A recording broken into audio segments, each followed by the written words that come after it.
ನಮಸ್ತೆ ರೈತ ಬಂದವರೇ, ನನ್ನ ಹೆಸರು ಚಂದ್ರಕಾಂತ್ ಅಂತೇಳಿ US ಅಗ್ರಿ ಸೀಡ್ಸಲ್ಲಿ TSM ಆಗಿ ವರ್ಕ್ ಮಾಡ್ತಾ ಇದ್ದೀನಿ. Mysuru head quarter. ನಾವು ಇವತ್ತು ಮೈಸೂರಿಂದ ಒಂದು ಆಂಧ್ರ ಪ್ರದೇಶದ ಕದ್ರಿ ಅಂತ ಒಂದು ಗ್ರಾಮದಲ್ಲಿ ಒಂದು ಊರು ಕದ್ರಿ ಪಕ್ಕದಲ್ಲಿರ್ತಕ್ಕಂಥ ಒಂದು ಗ್ರಾಮಕ್ಕೆ ಬಂದಿದ್ದೀವಿ. ಏನಪ್ಪ ಅಂದರೆ ವಿಶೇಷ ಅಂದರೆ US ಅಗ್ರಿ ಸೀಡ್ಸಿಂದ ಒಂದು ಹೊಸ ಮ್ಯಾರಿಗೋಲ್ಡ್ ತಳಿಯನ್ನು ಕೊಟ್ಟಿದ್ರು. ಹೋದ ವರ್ಷ ಟ್ರಯಲ್ ಮುಗಿದಿತ್ತು. ಈ ವರ್ಷ ಕಮರ್ಷಿಯಲ್ ಬಂದಿದೆ.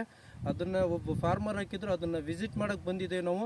ಆಲ್ರೆಡಿ ಈ ಗಿಡಗಳನ್ನು ನೋಡಿ ಆಲ್ರೆಡಿ 6 ಕಟಿಂಗ್ ಆಗಿದೆ, ಕಂಪ್ಲೀಟ್ ಆಗಿದೆ. 7 ಕಟಿಂಗ್ ಸ್ಟಾರ್ಟ್ ಆಗ್ತಾ ಇದೆ. ಆದರೂ ಸಹಿತ ಸೈಜ್ ಚೆನ್ನಾಗಿದೆ, ಫರ್ಮ್ನೆಸ್ ಚೆನ್ನಾಗಿದೆ. ಆಮೇಲೆ ಹಿಂದ್ಗಡೆ ಬ್ಲಾಕ್ ಏನು ಓಪನ್ ಆಗಲ್ಲ, ಇಳುವರಿ ಚೆನ್ನಾಗಿದೆ. ಮತ್ತು ಇದು ಯಾವುದೇ ಥರದಂಥ ಒಂದು ಮಲ್ಚಿಂಗ್ ಇಲ್ಲ, ಏನಿಲ್ಲ, ಡ್ರಿಪ್ ಇದೆ.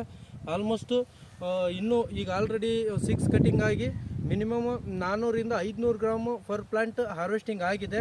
ಇನ್ನೂ ಒಂದು 6 ರಿಂದ 8 ಹಾರ್ವೆಸ್ಟಿಂಗ್ ಆಗೋ ಚಾನ್ಸ್ ಇದೆ.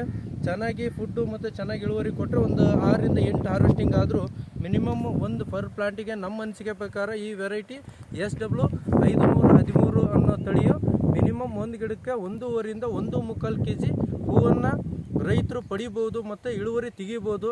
ಎಲ್ಲ ವೆರೈಟಿಗಿಂತ ಇಳುವರಿ ಜಾಸ್ತಿ ಬರುತ್ತೆ ಮತ್ತು ಫಿಟ್ನೆಸ್ಸು ಚೆನ್ನಾಗಿದೆ. ನಿಮಗೇನು ಈ ಚೆಂಡು ಹೂವಲ್ಲಿ ಏನು ಫಿಟ್ನೆಸ್ ಬೇಕಲ್ಲ ಆ ಥರ ಫಿಟ್ನೆಸ್ಸು